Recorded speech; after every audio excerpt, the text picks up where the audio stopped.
Roman Reigns was almost seriously injured due to two WWE stars' mistake. Hello guys, welcome back to my channel. I'm Jennifer. Have a nice day. For the WWE family latest news update, please subscribe the channel and press the bell icon. Thank you. On night 1 of SummerSlam, the Tribal Chief teamed up with his cousin Jey Uso as they defeated Braun Breaker and Bronson Reed in the opening match. The match itself was entertaining, with all 4 participants trading moves and performing to the best of their ability to add to the drama. Reigns is recognized as a mat wrestler and is not known for high-risk maneuvers, but occasionally he will run and bounce off the ring ropes before leaping onto his opponents outside the squared circle. It was a move he attempted at the biggest party of the summer. Unfortunately, Roman Reigns' jump carried extra momentum as he overshot it and almost missed Breaker and Reed, landing awkwardly on the floor. The mistake drew concern from the audience at MetLife Stadium and the commentators, who wondered if he was okay. Former WWE star Stevie Richards broke down the moment on his The Stevie Richards Show podcast. He suggested the positioning of Breaker and Reed was too close to the ring rather than further back. In this scenario, Roman Reigns was alert and managed to adjust, landing on his back instead of his neck. In a new interview with ESPN, the Tribal Chief Roman Reigns revealed his all-time favorite opponent and the career moment that stands above the rest. When asked during a rapid-fire Q&A to name his favorite opponent, Reigns didn't hesitate. Brock Lesnar. He explained, "My whole career changed once I got in the ring with him."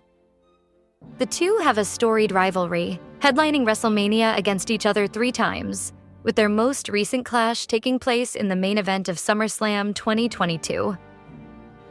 As for his favorite moment, Reigns couldn't narrow it down to a single night. Instead, he pointed to his historic one, 316-day championship reign, calling it unprecedented and filled with countless memorable moments. Reigns' comments came as part of his media tour promoting WWE's new partnership with ESPN. He's currently in a high-profile feud with Seth Rollins on Raw, with his next appearance scheduled for the August 18th episode. The original Tribal Chief teamed up with his cousin, Jey Uso, to face Braun Breaker and Bronson Reed in a major tag team match at SummerSlam.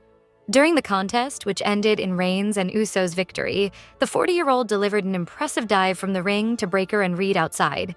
However, the move nearly went wrong as the former undisputed WWE champion avoided landing on his head at the last moment. On the Stevie Richards Show, the former WWE superstar discussed what happened during the incident, noting that Breaker and Reed did not catch Reigns as expected, which could have resulted in a dangerous injury. Richards also analyzed Breaker and Reed's reactions afterward, observing how they checked on Roman Reigns. He noted Braun Breaker's expression, suggesting the former Intercontinental Champion realized his error. Richards predicted that while Roman Reigns would likely move on from the issue, WWE management may have spoken to Seth Rollins' teammates backstage. In other news, CM Punk is known for having had disagreements with several people during his wrestling career. Punk's relatively short stint in AEW saw tensions with figures such as the Young Bucks, Hangman Page, Jack Perry, and AEW owner Tony Khan. This is in addition to other well-known disputes from his earlier time in WWE, including with Triple H and Vince McMahon. An often overlooked disagreement was with WWE's top star of the last decade, Roman Reigns.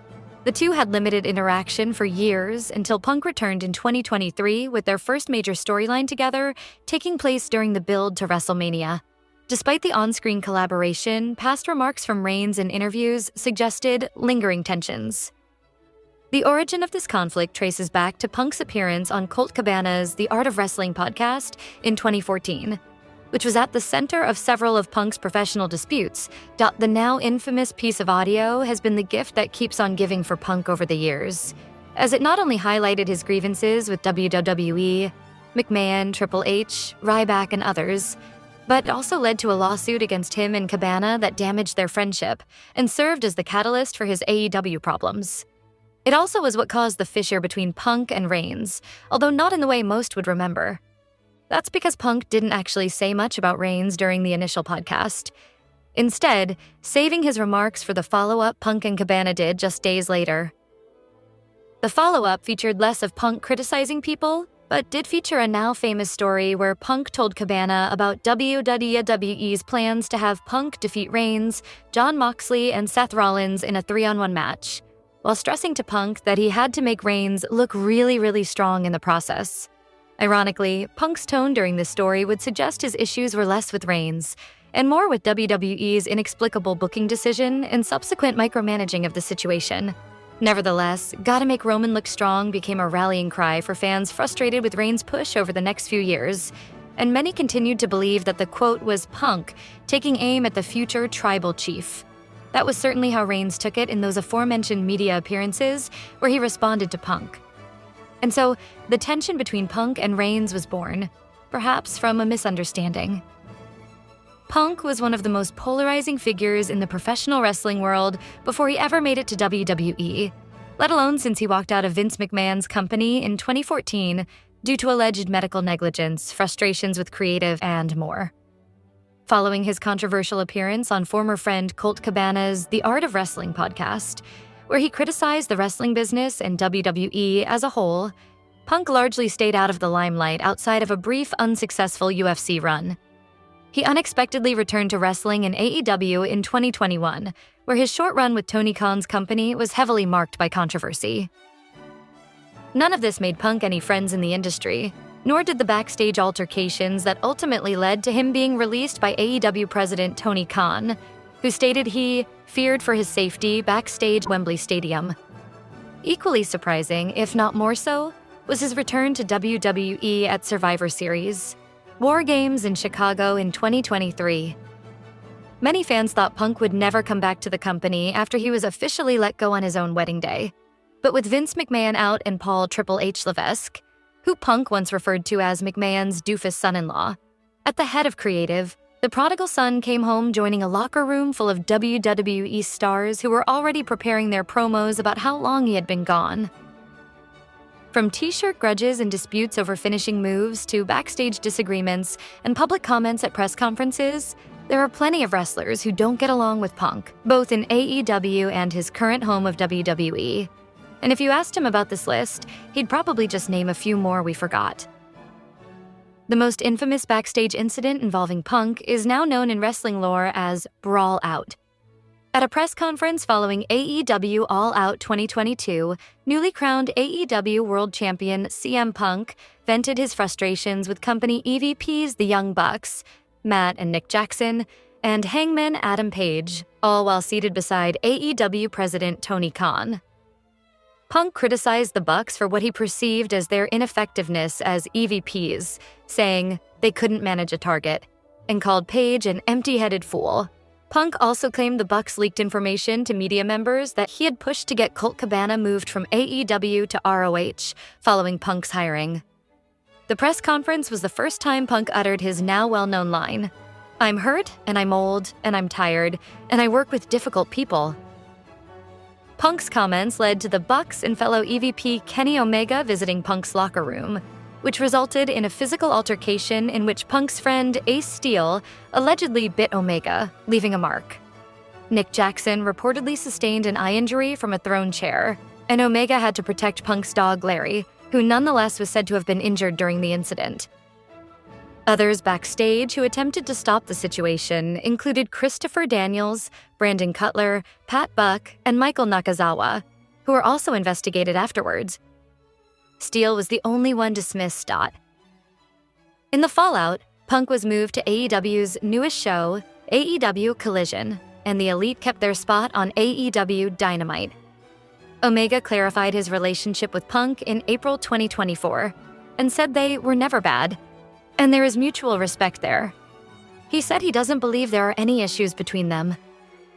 As of this writing, and Punk now in WWE, his relationship with the Bucks has not been mended.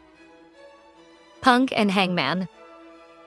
Adam Page had problems with each other prior to Brawl Out, and Punk calling him an empty-headed fool, so there's no mystery as to why Page joined in with the Young Bucks and Omega to confront him. Punk and Page were set to clash at Double or Nothing in 2022. Prior to their pay-per-view bout, Page cut a promo on Dynamite and allegedly went off script, saying he needed to save the company from someone like Punk. He supposedly did so because of the backstage belief that Punk tried to convince Tony Khan to get rid of Colt Cabana, something both Khan and Punk denied. The star called out Punk for publicly supporting workers' rights, but not following suit privately backstage. The pair battled at Double or Nothing, and Punk defeated Page with the GTS, earning his first championship gold in the company. His title reign was short-lived, however, as he suffered an injury that put him on the shelf and AEW crowned an interim champion. Their feud and real-life tension, which had yet to be made public, cooled until Punk's return in August to battle Jon Moxley. The straight-edge superstar called out Page on an episode of Dynamite, despite not feuding in storyline with him, and when he knew Hangman wouldn't be able to respond. He called Page's actions cowardly. During the All Out press conference, Punk said that Page went into business for himself during the promo, after once again taking verbal shots at Page on an episode of Collision, saying his action figures were peg warmers in comments that weren't approved by AEW. Punk reportedly apologized to Page. Page has never publicly apologized or even mentioned his real-life tension with Punk. That's despite an even more recent comment made by Punk over the use of the term moveset, a term Page used on social media to subtly call out Logan Paul. Former World Heavyweight Champion Seth freakin' Rollins has been able to turn his real-life dislike of Punk into a storyline angle that culminated on the WWE Raw Netflix debut, but the Visionary's strong reaction when Punk made his surprise return to rivalry. Following the War Games match Rollins was part of, didn't go unnoticed by millions of fans watching. Rollins has repeatedly called Punk a cancer to the business, both well before and after his return to the company. In an interview following Brawl Out when rumors began swirling that Punk could return to WWE, Rollins said in an interview with Wi-Fi NC that he didn't like Punk. He called him a jerk and said that he didn't want him back in WWE. Rollins told Sports Illustrated Media in 2024 that he thought Punk was selfish.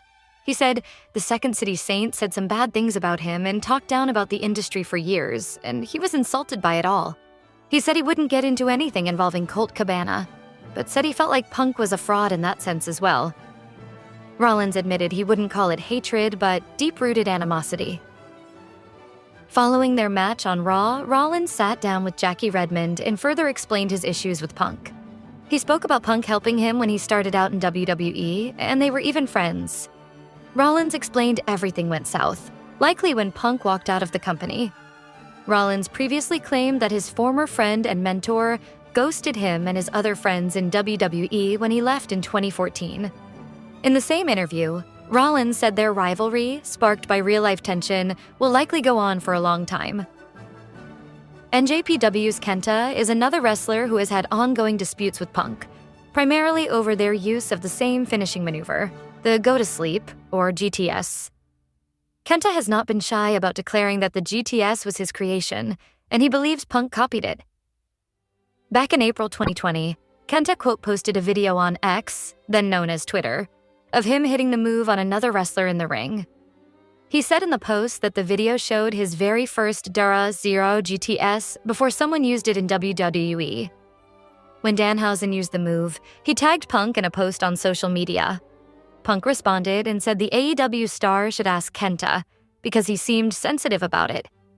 Kenta got the last word, quoting Punk's post and calling him out. He said he was excited to see anyone but Punk use the GTS. Kenta claimed he wasn't allowed to use the finisher during his time in WWE when he wrestled on WWE NXT and 205 Live under the ring